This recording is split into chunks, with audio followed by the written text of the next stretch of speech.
Ano sa banda ron?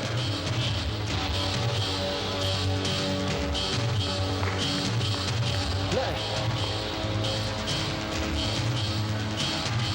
Ay, kapit yung babae na yun. Ha? Nangyari na kinatatakutan ko.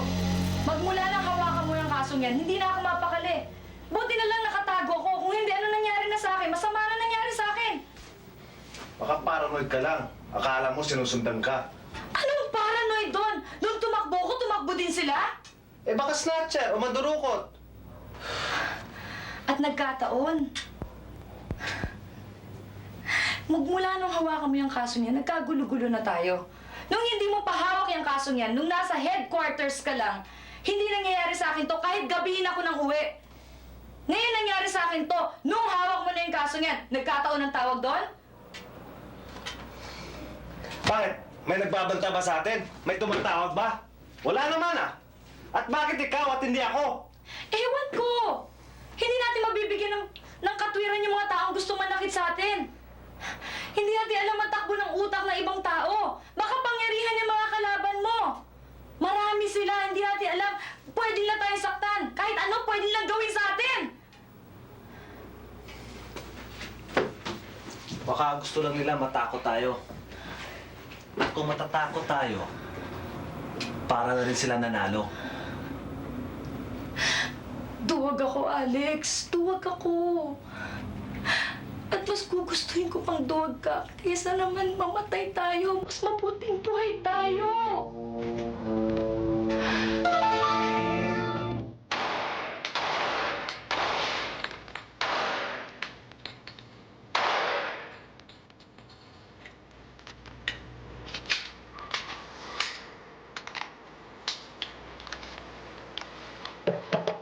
Alam mo, Alex, hindi mo basta-basta may ugnay ang nangyari kay Mrs. dito sa kasong hinawakan mo. Oo, tama ka. Maaring nagkataon lang. Pero sa tapang na pinakita sa atin ni Rafi, sir, mukha talaga meron sila ibubuga eh. Sabihin mo nga sa akin, anong pakiramdam mo sa kasong ito? Alay ko, sir, hindi basta-basta ang kasong to eh. At hindi tumagaan tulad ng akala nyo. Parang kultura ng palakasan ang kabaga natin dito. Palakasan? Kanino? Hindi sila malakas sa akin. Pero malakas sila sa ibang sektor ng gobyerno. Alex, huwag mong payagan malaso ng isip mo sa mga bagay-bagay na yan. Sabihin mo, kaya mo pa ba ang kasong ito o ipapasok mo sa iba? Sir, hindi ko naman to tanggapin kung hindi ko to kakayanin eh. Baka naman, nagiinom ka na naman. Hindi kita kukonsintihin dyan. O baka naman, nakikita mo sa kasong ito, ang kaso ng kapatid mo.